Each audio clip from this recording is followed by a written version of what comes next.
Good morning, Mi. Ang tagal ko palang walang mini vlog, no? Grabe, na-miss ko to. Anyway, dahil nga ilang araw na walang pasok, ayan, pahirapan na naman gisingin ang bata. Kahit antok na antok pa yan, wala siyang magagawa. Kailangan niya talagang bumangon dahil may pasok na. Pagbaba namin, pinag-almusal ko lang siya, tapos gumawa na agad ako ng baon niya. Meron kami ditong tinapay at para hindi naman siya plain na plain at kainin ng bata, ganito yung ginawa ko. Mahilig naman si Harvey sa garlic bread, kaya siguradong kakainin niya yan. Pagkatapos ko ma-toast yung tinapay, nagprito naman ako ng bangus para sa ulam namin ngayong tanghalian. Habang nagpiprito ako, tinuloy ko naman yung paggawa ko ng baon para hindi sayang sa oras. Ang tagal ngang walang pasok, kaya na-miss kong gumawa ng baon. Lalo na meron ako mga bagong baby, bumili ulit ako ng mga bagong bento tools. O diba, walang bagong panty pero merong bagong bento tools. Ganyan tayong mga nanay kapag para sa anak, willing na willing tayong gumastos kahit magkano pa yan. Anyway, matatapos nga ako dito sa ginagawa ko, meron din pala ako mga bagong food picks, yung mga dahon na isa lang. Meron pa nga yan darating, napasarap kasi yung pag-check out ko nung walang pasok, Diyos ko. Anyway, pagkatapos kong gumawa ng baon, pinaliguan ko na agad ang bata.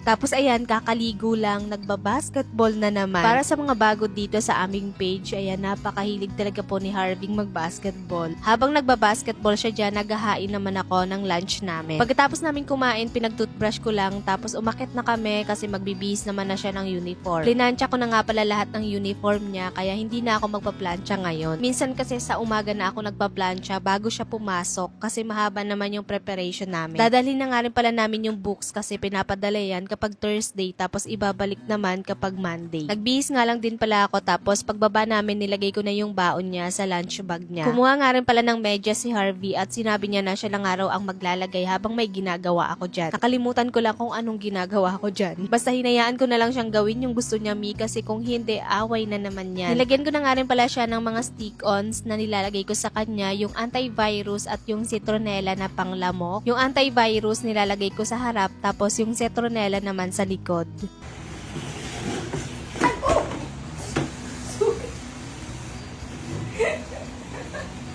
Nauntog ang puwet ko sa sahig. Sabi ko kasi sa kanya, tumayo na siya. Hindi ko alam bakit umupo pa ang bata. Ayan, nauntog tuloy yung puwet. Gusto ko pa kasi maupo eh. Pagod pa kasi ako eh.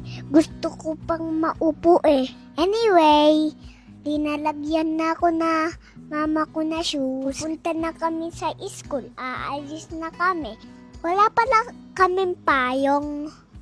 Binuksan na ni Mama Charmy yung Shopee, yung payong. Color brown po pala yun. Nagsuot na si Mama na bag. Aalis na kami. Mainit, magpapayong. Abang nasa school po ako, nakauwi na si Mama, nagugas na, naglinis pa. Tapos na po yung klase, kaya susunduin niya naman ako. Pag uwi namin, binukas yung lunchbox. Sabi niya, wow, naubos yung baon. Tapos, tinanggal na ni Mama yung uniform ko. Tapos, umakyat na kami. Nagbihis akong pang basketball. Ayun lang, bye-bye.